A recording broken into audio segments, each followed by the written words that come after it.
I'm Damian Smelser, and you're watching Channel 5. Maine, the pine tree state. With about 90% of the state being densely populated by forests, it's easy to see why people forget this place exists sometimes. And after living here for about 8 years, even I still forget that this isn't Canada. I live in Lewiston, the second most populated city here in Maine, right behind Portland. With a population around 37,000, it definitely doesn't compare to the density of cities such as Los Angeles or New York. But there's actually quite a lot bustling under the surface. Between the chaotic nightlife and recent mass shooting, there's an abundance of surprises Lewiston has to offer.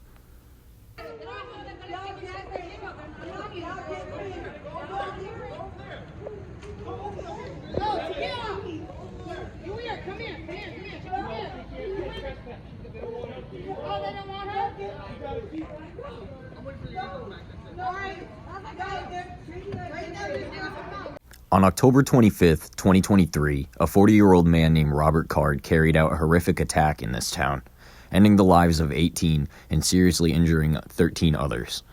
His target locations were a bowling alley in which a youth league tournament was taking place, where 7 died at his hands. His other location was Schmeggy's Bar and Grill, where another 8 were killed, 4 of which were deaf and had been competing in a cornhole tournament to support the deaf community. After his attack, he fled the scene and later died from a self-inflicted gunshot wound following a 2-day search. My cameraman and I arrived at Schmeggy's after its permanent close following the mass shooting. While we were filming outside, a guy pulled up in a black Jeep and got out with some power tools. When we finished filming, we approached and introduced ourselves. He told us his name was Brian. After agreeing to answer some questions we had, he kindly requested I didn't record the interview. I obliged and started off by asking him if he made the "Love Always Wins" sign at the front when we first entered the parking lot. Prior to this question, I could see he was attaching lights to it, so I just assumed. He responded yes and said it meant a lot to him in the community. I asked him after how this had affected his life, and he told me that it was devastating to him and his family. He had a family friend named Ron die tragically from the shooting. I followed up by asking what he knew about the shooter. He said he knew he was mentally ill and had access to weapons when he shouldn't have had them. The military should have taken them away from him, is what Brian told me. I then asked what he thought about people owning assault weapons. He responded by saying normal civilians should not own assault weapons, and it makes him feel unsafe. So he bought a handgun to protect him and his family. I concluded the interview by finally asking him what needs to happen for us to be a better community. Brian simply stated that the people of Lewiston need to come together at a time in this city where it needs the care of all within it the most. I managed to score an interview with the owner of the gas station between my apartment building and Schmeggy's. I know about mental illness. Mental illness is real. And the system needs to believe motherfuckers what I'm saying. Did you know anyone? No. Well, like I said, I knew a couple of the people just like from being customers here. Okay. My whole family's crazy. I understand bipolar and paranoid schizophrenia. Okay. Sorry, you gotta. Appreciate you. Thank you. So I know when somebody says something, Yeah. you gotta keep that in your head. Right. This man said he was gonna blow shit out. I didn't give a fuck. Yeah, no, you're absolutely right. The message was there. Like, he clearly had some issues that didn't get addressed. So, yeah. Did you guys shut down at all? Like, during that, like, we after shut that? down when they called. Okay. Because they called,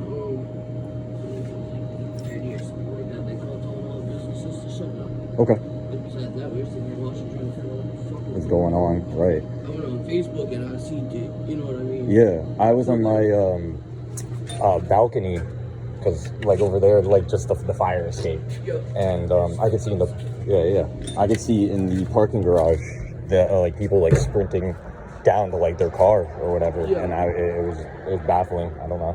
I didn't know what was going on. I worked at Dunkin' at the time, like, right down the street. Yeah. And we closed for 2 days, and they didn't, like, there was no compensation for it either or anything too. It was just like, Pretty much. it was huge. And then Me in my head, I'm like, not to be funny, but I think realistically, I'm better off in a brick building. yeah. Lock the doors, I'll stay right here. I got my drink, I got food, I got, you know what I mean? All right.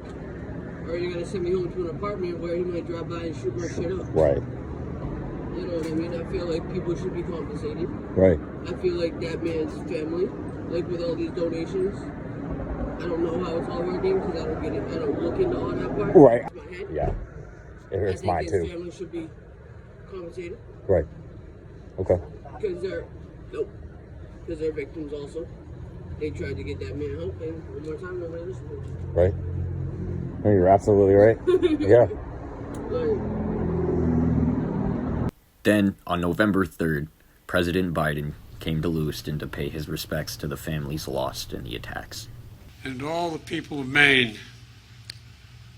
Jill and I have done too many of these. Jill and I are here, though, on behalf of the American people, to grieve with you and to make sure you know that you're not alone. Channel 5 Live Worldwide, Hollywood and Vine. Fuck the authority, Channel 5 News. Channel 55. We don't fuck with custers. And 5 is the best number.